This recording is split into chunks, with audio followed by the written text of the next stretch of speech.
અરવલ્લી જિલ્લાના બાયડ ખાતે યોજાવાનું છે સમૂહ લગ્ન અને તેના વરરાજા અને વરને શેરવાની અને પાનેતરનું વિતરણ કરવામાં આવ્યું. મુખ્યમંત્રી જ્યારે અરવલ્લી જિલ્લામાં પહોંચ્યા હોય તો તેઓ બાયડ ખાતે પણ પહોંચ્યા હતા અને જ્યાં આ નવયુગલો કે જેઓ લગ્ન ગ્રંથિમાં બંધાવવા માટે જઈ રહ્યા છે, સમૂહ લગ્નમાં તેઓ ભાગ લેવાના છે, તેમની સાથે તેમણે મુલાકાત કરી હતી. તેમને પાનેતર અને શેરવાનીનું વિતરણ કરવામાં આવ્યું. આ આયોજન અરવલ્લી ચેરિટેબલ ટ્રસ્ટ દ્વારા કરવામાં આવ્યું છે. ભારે વાવાઝોડું અને પવન ફૂંકાઈ રહ્યો હતો તેમ છતાંય ગુજરાતના મુખ્યમંત્રી ભૂપેન્દ્ર પટેલ બાયડ ખાતે પહોંચ્યા હતા અને આ યુવક યુવતીઓને મળ્યા હતા. તેમને શેરવાની અને પાનેતરનું વિતરણ કર્યું હતું. સમૂહ લગ્ન નિમિત્તે આજે પાનેતર અને શેરવાની વિતરણનો કાર્યક્રમ, દર વખતે જે કાર્યક્રમ રાખ્યો તેમાં હું છેક સુધી પહોંચી ના શક્યો અને એ વખતે કોઈને ઊભા રહેવાનું એમ કે કદાચ હું એમ કહું કે હું આવું છું તો કોઈ ઊભું રહે એમ નહોતું.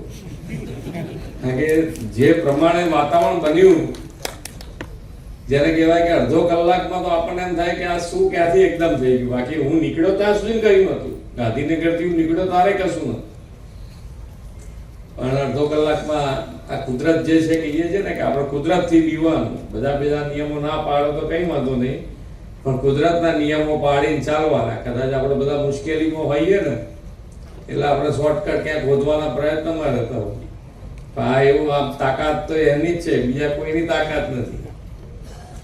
એ આપણે જોયું છે બધાએ.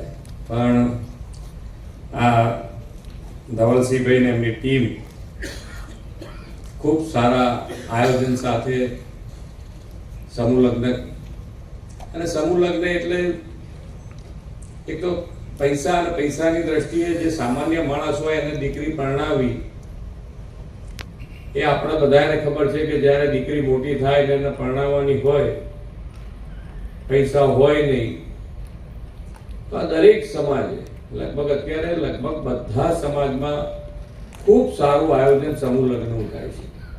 એટલી મોટી ચિંતા તમારી ટાળી દે કે ન પૂછવાનું વાત. એમ કે આજ ચાલો આમનું ભલું થજો કે આપણને આ સમૂહ લગ્ન કરી આપ્યા એટલે દીકરી આરામથી પરણી જાય. દીકરા માટે એવું નથી, દીકરી આપણે જુદા પાડીએ એવી વાત નથી, પણ છતાંય એક આપણી સંસ્કૃતિ છે કે આપણે દીકરીઓ માટેનો પ્રેમ એ જુદા પ્રકારનો હોય છે.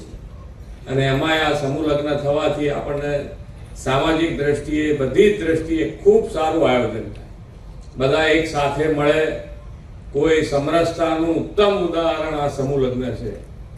સર્વજ્ઞાતિ સમૂહ લગ્ન કરે એટલે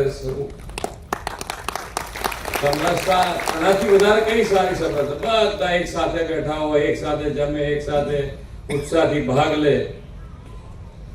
અને જે 111 યુવાનો જે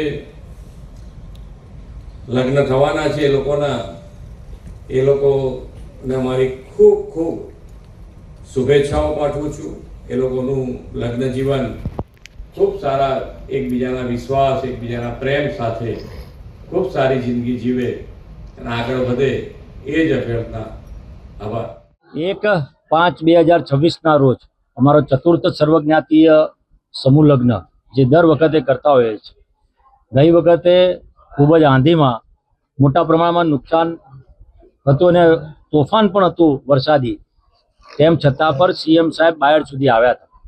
આજે ચતુર્થ સર્વજ્ઞાતીય 111 દીકરા દીકરીઓને પાનેતર વિતરણ અને દીકરાઓને શેરવાનીનો વિતરણમાં માનનીય સીએમ સાહેબ ભૂપેન્દ્રભાઈ પટેલ સાહેબ એમના પરિવારને આશીર્વાદ આપવા અને એક સુંદર ઉદાહરણ પૂરું પાડવા માટે અહીંયા ઉપસ્થિત થયા હતા. અને દીકરા દીકરીઓને શેરવાની અને પાનેતર, દીકરીઓને પાનેતર અને દીકરાઓને શેરવાનીનું વિતરણ કર્યું છે. એટલે એક મેસેજ આપ્યો એમના વતી, એમને સ્પીચ દરમિયાન આપ્યો કે ભાઈ તમામ સમાજો ભેગા રહીને જ્યારે આવા સર્વજ્ઞાતીય સમૂહ લગ્ન કરતા હોય, અને એમણે એવી વાત પણ કરી કે આપણે સમૂહ લગ્નની અંદર જોડાવવું જોઈએ. તમામ સમાજો એક સાથે બેસીને આવા સમૂહ લગ્ન થાય, તેના થકી આખા ગુજરાતમાં એક સારો મેસેજ જાય અને ગુજરાતની અંદર એકતા અને ભાઈચારાની ભાવના કેળવાય, એવું તેમની સ્પીચ દરમિયાન જણાવ્યું.